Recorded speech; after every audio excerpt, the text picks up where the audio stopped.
maybe the customers behind are like, hey, faster, you know. Hurry up, leh. I want to eat my Ban Mian. Yeah, I want to eat Ban Mian. Yeah, hungry, you know.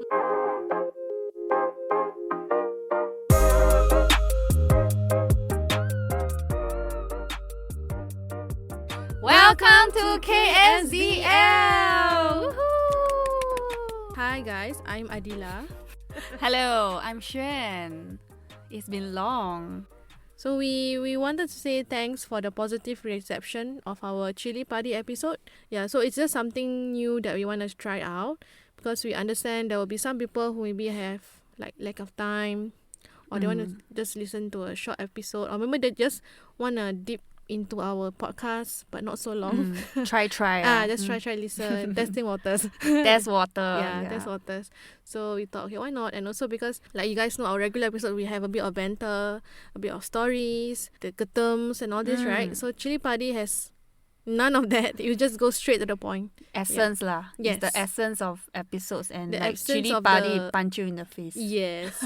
Like when you bite in nasi goreng, it's like there's Chili Party inside. Like, oh. Wow. Then like your body just react only. Yeah, like, oh no, I just bit on the chili. Yeah. Yeah. So it's really just jam full pack with key takeaways, really straight to the point kind of episode. Yeah. So do look out for more Chili Party episodes Yes, correct. in the Yeah. future.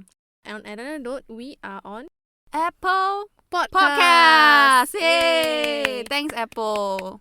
Thanks for accepting us. Did it take very long to be accepted? No, right? 40 minutes. Okay. So But yeah, it's good lah. It's good that we have another channel. Yes, yeah. I do use an iPhone, but I don't really use Apple Podcasts. But I do heard that we have some listeners who don't really use Spotify. So being on Apple is a good thing. Yeah. I am one of those. I'm the group that, you know, Spotify is purely for listening songs. Then Apple okay. Podcast is really just to listen to podcasts. But why this difference? Because I think I want to be in the mood of listening to podcasts. I see. So then I want a dedicated app for Okay. it. Yeah. Okay, so I know okay. like there are people out there with that same mindset as well lah. Okay. Can. So anyway, I just want to share that I recently went for a workshop called Mapping Service Ecosystem. It was hosted by XDA by Kiat, who was one of our guests. Ooh, episode 4. Yes, correct. He got Mr. Cornelius. He was here in Singapore and he shared with us on mapping service ecosystem. Some of the key takeaways is basically as a product designer and as a systems thinking designer, it's a bit different. So to me, it's still a new topic. I'm not really an expert in it right now. Yeah, but what I got away from the workshop was basically you can either choose to stay on as a visual designer or stay on as a UX designer. But one way to go further in your career is go through the ecosystem level of things. Design is not like working in silo because the thing is design can be affecting marketing, can be affecting business. So this ecosystem way of thinking is basically to think of how design works together with people from business, people for engineering. So you think more in systems and then you try to use design to help achieve certain things.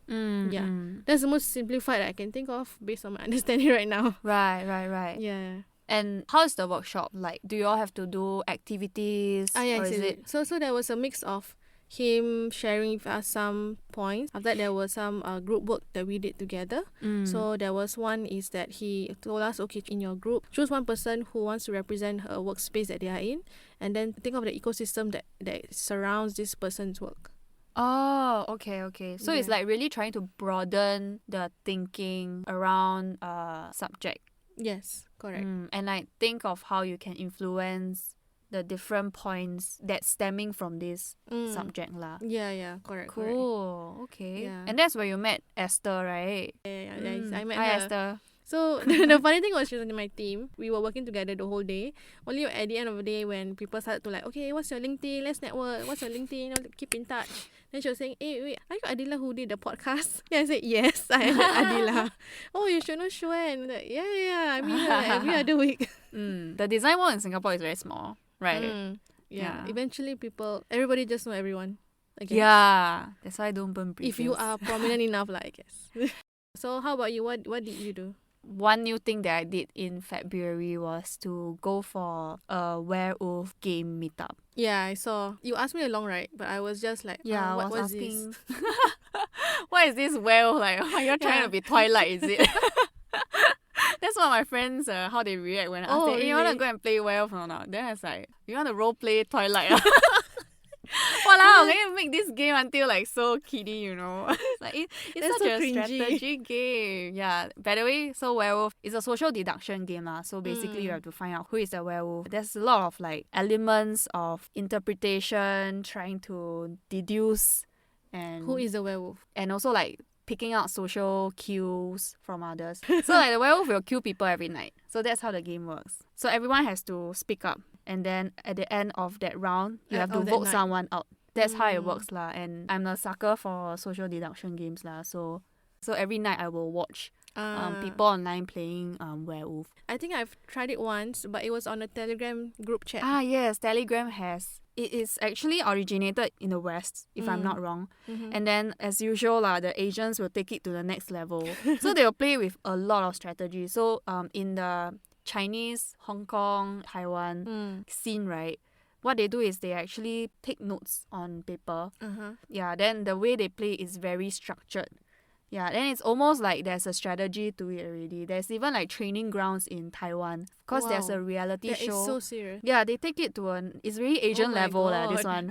Yeah, so like I was very happy to know that Zildi, who is your friend, so she was asking like, hey, you want to come and join us? And I was like, of course I'm down for it because like I watched so many times but I have never tried playing it. Yeah, it's like what you say in episode 3 if I'm not wrong, like you watch so many, right? Yeah, then doing is very different from watching. Yes, so that was my virgin high level play werewolf lah. Okay. Yeah, it's a really intense game.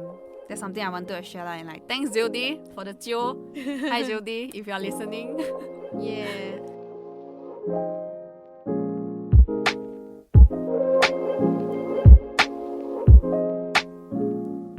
Cool. So for today's episode, basically we want to share another article that we stumbled upon that made waves on the internet. Mothership, TNP, 8 days. So the article is actually about a Ban Mian store in Admiralty, which is the north of Singapore, the red line. This store is trying to seek for a customer to refund the customer $445.50. So before that, you guys know what is a Ban Mian? Can you explain, Xuan? What is a Ban Mian? Yes.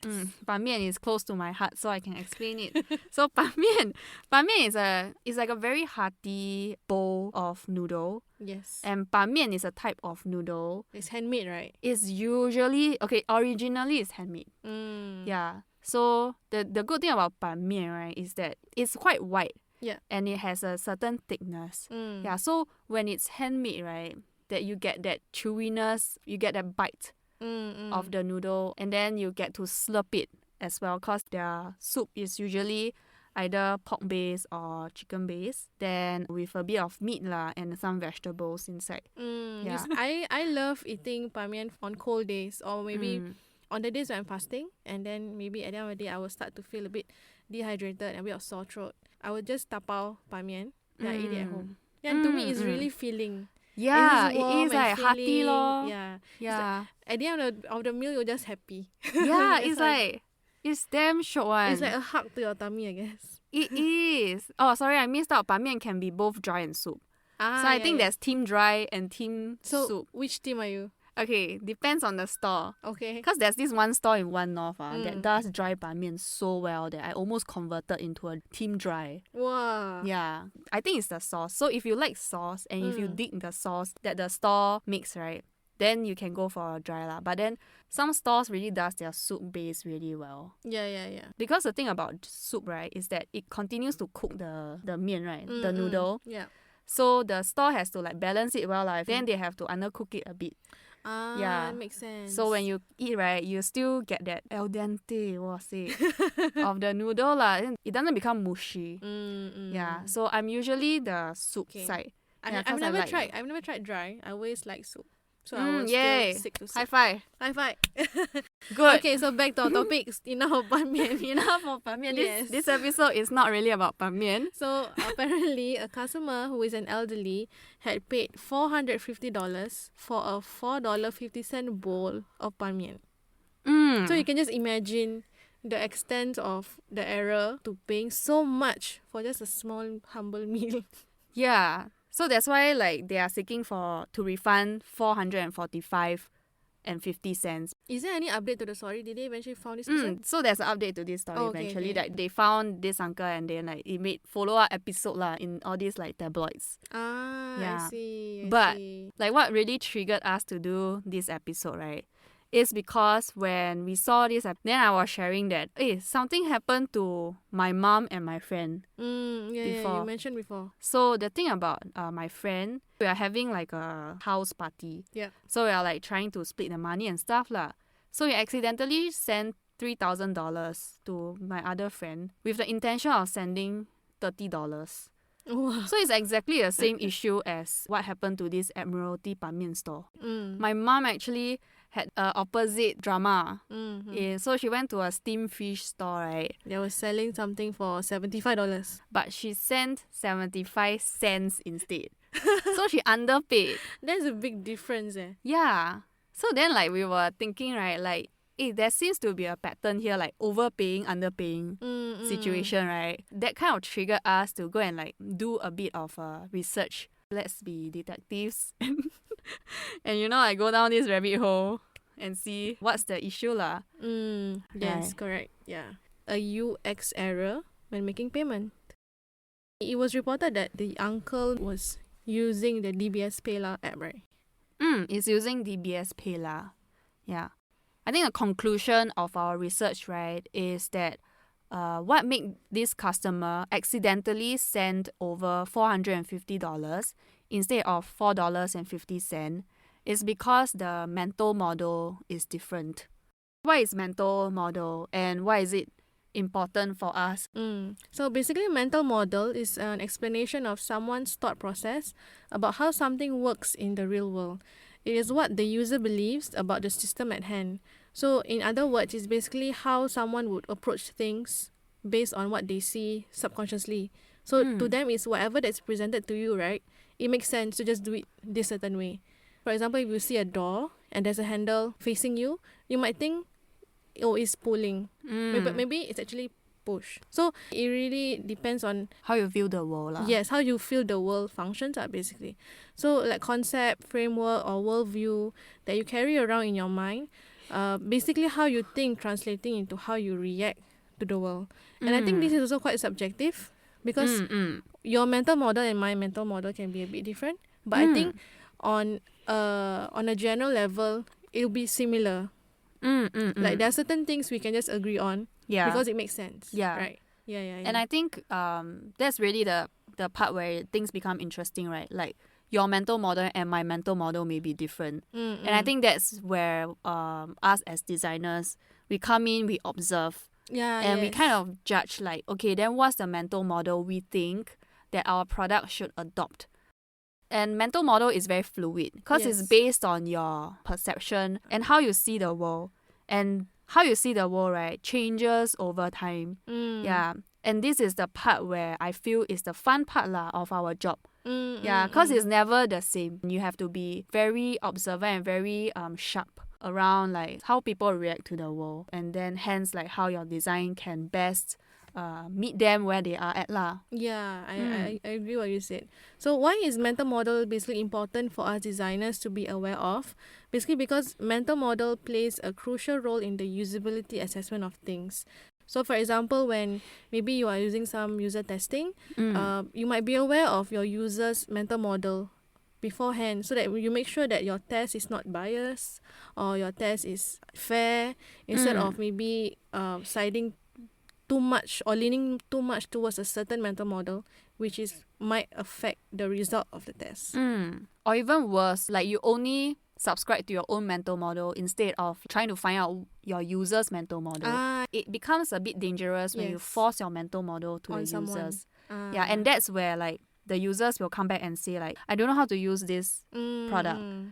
Yeah, the reason why they don't know how to use a product is because their expectation Yes. and your expectation is a mismatch. Yeah. Yeah. Correct. Mm. So one other example would be like a website. Usually, I think it's quite common for everyone. They will just know that if, let's say, you get lost in a certain website, and then you want to refresh from the start, basically. go to the homepage of yes, the website. go to the homepage of that website. So we will just go to the logo and click on it. I think this is a mental model that is quite prevalent for all. Like usually often, the yes. cursor will just like gravitate towards top left Or maybe center. Some or the websites. center. So let's just bring back this mental model to the Ban Mian story. So basically, we realize there are two kinds of mental models due to two kinds of UX patterns out there. For the first mental model, right? Let's just imagine when you want to pay for something, right? Then you see your phone, there's a 00.00. And then imagine you now press a number 4. Yep. So the 4 will show up on the right side. Yes. And then when you press 5, the 5 will show up and actually will push the 4 to the left. Yeah. So in this case, the numbers are showing from right to left. Yes, correct. Yeah. Yep. So the more numbers you press, the more the numbers get pushed to the left lah. So this way we call it the right to left input method. Technical sense is called the cent first. CENT. Cent first lah. Basically, you start from the cent. Yes. Then you move to the dollar ma. What we have found out is that OCBC pay anyone And GrabPay. and GrabPay uses this kind of input method. Yeah. Also because this is like the earliest currency input pattern in cash registers, right? Yeah. This way of input method, right, is really adopting what we have been using historically. So for this pattern itself, based on that Ban Mian story, if let's say the uncle wanted to pay $4.50, so what the uncle should key in would be just 450, correct? Correct. Yeah. And this doesn't have the decimal. You don't have to type in the dot. Yeah, because the dot is already fixed there. Yeah. Okay, So okay. because your starting point, the UI will show 00.00. So you always have like 2 decimal spaces at the end. Yeah. Okay. Yeah. Already prepared. So that's the first mental model, which is called the right to left. The second is basically the left to right mental model. So it's like typing a message. So the input field will be blank, and then the insertion point, basically the cursor, will appear on the left. So what happens is, like for example, the uncle want to key in maybe 450. He would have to key in 4.5. Yeah. It's as though you are really typing in a sentence. Right? Yes. Yeah, it's from the left, yeah. So normally when people want to text other people, they will have to, the cursor will be blinking from the left to the right. So even for this, it's also left to right. So compare this and to the other mental model, this is considered being a dollar first. So this dollar first, or what we call left to right input method, right, is adopted by DBS PayLah, which is what the uncle is using. And also is adopted by UOB Pay now. I see. Yeah. So most likely this uncle didn't switch his mental model and use his DBS PayLah as if it's for OCBC or GrabPay lah. Maybe that's the reason. Yeah. So our best guess is maybe this uncle has 2 apps that uses like that 2 different mental models, possibly GrabPay and DBS PayLah. Maybe because it's a setting in a hawker, right? Then imagine like peak hour. Yeah, you're in a rush, and You're then in a you like, rush. want to quickly pay, and then he didn't check properly. Just send it off. Yeah. And also I would think, right, you also have to take note that maybe for him, his vision might be affected looking at a small screen. Then maybe the dot is so tiny, or maybe it's just not visible for him. Yeah, so maybe he cannot see. Yeah. Because I think, yes, the DBS PayLah, the UI is that you have other text in the whole page. Whereas like the GrabPay one, right, usually from right to left, the text is very big one. Yeah, so It's like very it's at the obvious. center of Yeah. the page. Yeah. Okay, So cause okay. in this case he's using DBS PayLah, then I guess like he thought like it was still GrabPay, so he was inputting like 450 lah. Like what you said, right? Detect the he didn't the see in decimal. the, because maybe everything is like there's a lot of clutter in the page, or like the fonts are very small. So you just send it over lah. And I don't know, maybe the customers behind are like, hey, faster you know. Hurry up leh, I want to eat my Ban Mian also. Yeah, Ban Mian.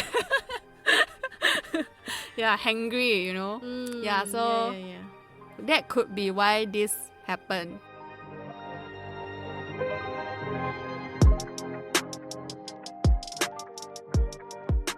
How about your mom then? Yeah, so like now that we know there's this like two kinds of mental model, then drawing back to my mom's case, right, where she really damn ball like she paid like 75 cents instead of $75. So I was asking her, like, do you remember what happened? So like, because my mom frequently uses PayNow, Okay. but then she needs to use GrabPay. Oh, okay. Yeah. So if she were to use PayNow, if she wants to pay $75, she just input 75. Yeah, whereas like now the store only accepts GrabPay. Yeah. So she didn't manage to switch her mental model instantly. She thought that she still have to just put 75. But then because GrabPay is from right to left and it sends first. So when she put 75, right, then it only becomes like 0.75 ma. So now that we have like these two mental models, right, that we kind of like unpacked in this whole story, I guess the question will be, moving forward, what's the ideal? Right to left or left to right. Correct. The comparison basically. Yeah. So what we can unpack a bit more is to explain like from right to left, it will be an easier operation because users only focus on the number pad. They don't need to press on the decimal. And I guess it leads to less input errors. So designers don't have to design to handle for syntax error state, and developers don't have to implement. Users also won't like have to type more than 2 decimals, so you don't have to code that constraint as well. Yeah. Also, it will be a less risk for customers because they will end up paying less and not more. Yeah. So it's good for a customer lah. And I think like usually the default state, it will have that dot already. One interesting thing is, you know, some countries use comma instead of dot. European countries. European and even Indonesia. Oh, okay. Even a country that is so close to us uses comma. Yeah, instead of a dot. So like there won't be that mix up in the input lah. Because like we have a default state there already. So all they do is also like just input the numbers lah. So I think like there's a lot of pros in going with right to left or the sense first input model. Okay. How about the left to right then? So I think a left to right is like really like you are sending a message to someone. So I guess like the cognitive load may be lower. Because it's like text input. Yeah. Okay, I guess it also makes sense if the page contains sentence structure input types. So more than just currency input, maybe like for example PayNow, they have the mobile amount, comments, all in one page, right? Yeah. So I guess there's not really like all things sometimes you don't have a hard answer to things. Correct. Yeah, it's always about context. Yeah. So like what we are sharing with you guys right now, the mental model of right to left and the left to right, there's no one clear answer which is the best. It's more of depending on your context. Or maybe if I think a bit deeper now, maybe the better way forward is not even customer input, it's merchant input. I know some places they already have it, like I just scan the QR code and it already defines how much I send to you. I as a customer, I just press confirm. So maybe that is a even better way to eliminate this whole issue. I think that's a fair point because recently I wanted to go and buy mochi. Very specific. What flavor?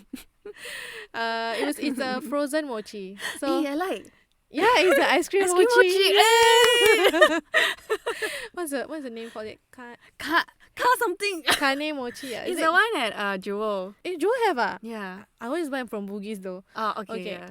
Okay. I know the one that's leading to Bugis Plus. Yes, that bridge. Yeah, you the bridge. you suddenly look so excited now, I Yeah, tell oh my you. God. Yeah, so I was saying, so I was going to pay for the mochi, and then I had to double check with the person, how much is it? Then, Because you're typing? yes, or- I'm typing. Then once I type it in, and then I'll ask, is this correct? I even have to show to the person. Then we say, yes, correct. So it's like, to me, this communication is also adding on to the time of you making payment. Right. Because let's there's a lot say of confirmation here Yeah, and a lot there. of confirmation here and there, and then you have to consider in the person who is serving you, how's their mental state like? Are they Yeah. focused or are they distracted? So if let's say if you're just scanning in, and then the amount comes correctly into your mobile app, that will be much easier, right? You don't have to keep double checking, triple checking. Yeah, that's true. Yeah. Actually, I thought of another way. Wow, now we're ideating, sorry. Because I'm trying to map it to real world. Maybe the color of the screen changes when you type the number. Like, let's say you type 50, then it changes to blue. Because it's $50 notes. Oh, okay. I don't know. Or maybe or maybe they really want to type, right? The app checks with the merchant's system. Like, for example, the merchant system says $48, and then you put in 45. Then maybe the color changes to like, it's an error, you key in the wrong number. I don't know. Then if it's you type in $48, okay, then it's correct. Then it becomes blue, Right. then it becomes green or whatever. Then it's okay to proceed lah. So there's a lot more system level checks. Like we are kind of offloading that responsibility to the system that may do it better. Yeah. Wow. Okay, that's a lot of ideas. Yes. Or just go back to using cash. Simple. Yes. Problem solved. Correct. Okay, so let's move on to the next part of our episode that it's called Gutams. Shall we recap what Gutam is? Okay, Gutams is acronym for good things must share. Basically, us sharing our good lobangs. Yes. Resources, tips, or anything not related to design, things that we might find useful for you guys. So for this episode, we want to introduce a very specially made jingle of our Gutams by Alistair! Yay! We have a lot of names in today's episode. Yes. Yeah. You're better listener. No, just kidding. You got some good stuff. Let's share some stuff, yeah? Okay. I'm very happy that I feel that we have a small community building around our podcast. It's nice. Like Yeah. someone contributing certain ideas to the podcast. We even have another supporter who very nicely made for us a jingle, and I really like it. Thank you. So Xuan, you want to start? What's your Gutam for this episode? Okay, so my Gutam is this website called doc.cc. doc.cc. Yeah. Have you heard of UX Collective? Yes. If you are like a avid reader on Medium. Of course, definitely they have the polar bear logo, right? They've got the blue polar bear logo. Yeah. It's very prominent. Basically, the whole idea behind this is they want to invite digital product designers to kind of expand their references beyond the UX bubble. Yeah. So the content inside is more designed around you. Less of like, 5 things you need to know as a UX designer. Or Yeah. maybe like Figma. How to Correct, be like faster in tips Figma. and tricks, okay. whatever. Like, so for them, they want to be more quality, provocative thinking or critical thinking of the world around you. Yeah. This goes very well with the mapping ecosystems one. Oh, yes. Like, it's very Yeah. systemic thinking, like really expanding. You know that GIF, right? The Yeah, mind-blown GIF. You are going beyond The digital design. digital design. Yeah. Okay. Which I really subscribe to because I do feel like, you shouldn't be caught in, like what they say, in a bubble, right? Because design is very transferable and it really permeates in every layer. Yeah. I really subscribe to their philosophy that you have to just be hyper aware of what's happening around you and you have to think deeper. So like I think more deeper and more holistically basically. Yes. So they remind me a lot about 99% Invisible. So that's a yes, podcast. I like that. Yeah. Roman Mars, if I'm not wrong, that's the Yes. host. I really like some of the topics by 99% Invisible. One topic I can recall was about last time in the 50s or 60s, there were some missing children. And they know that people like to buy milk cartons. Oh, So damn, I think I heard every of that episode home before. has a milk carton. Yeah, never fail to have one. So what they did was to make sure that they can expand and get more exposure on these missing children, they actually printed some pictures of the missing children on the milk carton itself. Mm. And eventually one of the kid got found from the milk carton. Yeah. It's like a way of, it's almost like a medium of sending messages Yeah, correct. to different households. Yeah, yeah. Yeah, so I was just like super into one of their articles recently. Mm-hmm. Incidentally, it's like very related to what we have talked about. Oh. It's a history of numeric keypad. Yeah. Just a quick one, right? Yeah. If you imagine the keypad on your phone Mm-hmm. and versus a calculator, so there's actually a subtle difference in the UI. For the calculator, the 9 is actually on the top right. Yeah. Like, so on the phone keypad, the 1 is at the very top. 1 is top on left. the top left. And then 9 is on bottom right. Yeah, the article basically like delves into the history as to why we all end up with these two very different way of presenting numbers lah. Although they're showing 10 numbers. Yeah, personally, because I'm a history junkie, so like, wow, it's really up my alley. Then if you are as geek as me, then this website may be of interest for you lah. So I think I'm gonna check it out. It sounds really interesting, and it's great that it's coming from UX Collective. Yeah. So for my good terms, basically, it's not a website. So it's a book. So I'm very much into self-help, productivity books, business books. So this book that I would like to recommend, I think some of you might know of it. I think you know it as well. Like, it's called Atomic Habits by James Clear. Yeah, so actually I know of James Clear back in 2012, even before he published this book. He had a very active blog last time. Okay. Then he was publishing every Monday and Thursday. So he actually wasn't a writer, but because him publishing every Monday and Thursday, it eventually established him as a writer. And what content does he publish? Self-help, productivity, about habits, about goal setting. Having this blog, I think eventually helped him propel further into becoming a writer. So then after that, with his popularity and the things that he researched about habits, he came out with this book. I really like this book basically because on the surface level, you might think, oh, it's just about creating habits. Right. But actually, creating good habits has more to it. You can just say, oh, I want to lose weight. But then sometimes you have people struggling to lose weight. Right. Because they'll be thinking, oh, I should be eating this, I shouldn't be eating that.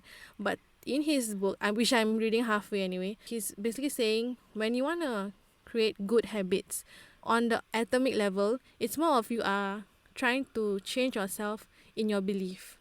So for example, okay, I want to lose weight. So what is the belief that you have to subscribe to?